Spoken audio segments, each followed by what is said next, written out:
Hello mga kaibigan! Welcome po sa aking channel. For today's vlog mga kaibigan, magtatanim po ako ng aubergine and spring onion po. Late na po siyang itatanim to, but I try po na makapag-catch up po siya sa pagtubo kasi dito ko na po ilalagay sa conservatory area. Mainit naman kasi dito. So, itry ko po magtanim ng aubergine. Dito ko po ilalagay sa paso na ito. Yung paso na ito, mga kaibigan, galing po dyan dyan sa labas. So, dinala ko po dito sa loob kasi sayang naman po na hindi na magamit. So, nilagay ko na po dito sa corner. Nilinisan ko na po dito by the door. Ayan. So, may shout out to everyone po. Kamusta po kayo lahat mga kaibigan, mga solid supporter and solid chatter ko dyan, and also sa mga bagong kaibigan. May shout out to all of you. Maraming salamat po sa mga love and support nyo. So for today, ito po yung gagawin ko. Itatanim ko yung aubergine dyan sa paso na ito. I'll do my best mga kaibigan. Kung tutubo talaga siya, itry lang po natin. Mag-experiment po tayo. Magtatanim ng aubergine dito sa conservatory area. So please, keep watching na lang po mga kaibigan. So, yan po mga kaibigan. I bought some all-purpose compost po mga kaibigan. First po, gagawin ko, i-turn over ko muna yung soil dyan. And then, I got some leftover veggies and fruits na binalatan po mga kaibigan. I will add on to it in here so that added po nutrients sa ating soil mga kaibigan. I-turn over ko muna yung soil mga kaibigan.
Kunti lang po yung laman niya, so lagay na lang po natin lahat, mga kaibigan. Just cocoa seeds lang po ito, mga kaibigan. Siguro ilang piraso lang ito, siguro mga kaibigan, 10 seeds lang ito. So, ayan lang po siya mga kaibigan, kunti lang.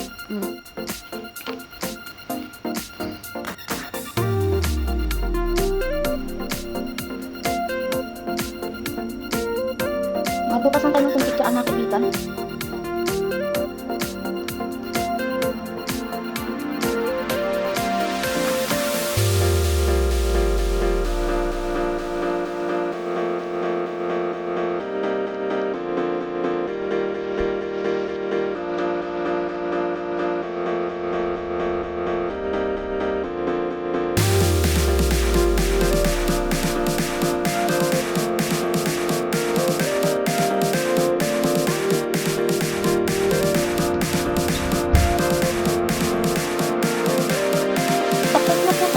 pagtatanim mga kaibigan, na-disturbo ko yung aking pagtatanim kanina. Nalagay ko na po yung aking mga seeds dyan na eggplant or talong sa pack na iyan. Tapos, diligan ko na lang po mga kaibigan.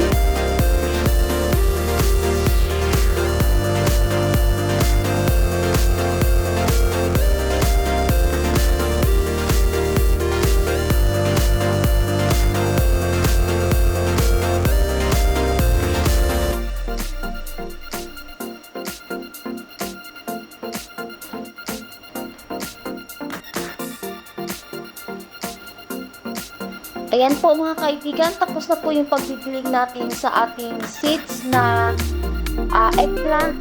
So, next po gagawin po mga kaibigan yung spring onions. Ayan na po mga kaibigan, ito po yung pasto na galing po sa labas, sa front garden po ito. May soil na po din siya. And then, yung may mga leftover po tayong tea bags dito, and also watermelon, mga peeled,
Yan na po mga kaibigan, tapos na po tayo sa ating spring onion sa pagtanim and also po sa eggplant po natin diyan.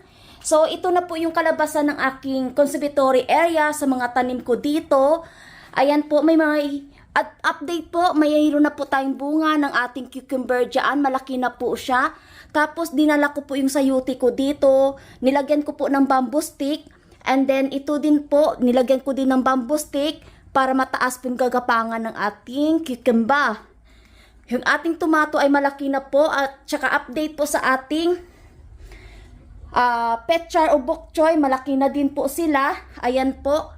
So dito ko na po i-end ang aking munting vlog sa pagtatanim ng talong or aubergine and also spring onion po mga kaibigan. If you like this video mga kaibigan, please give me like, share, and comments.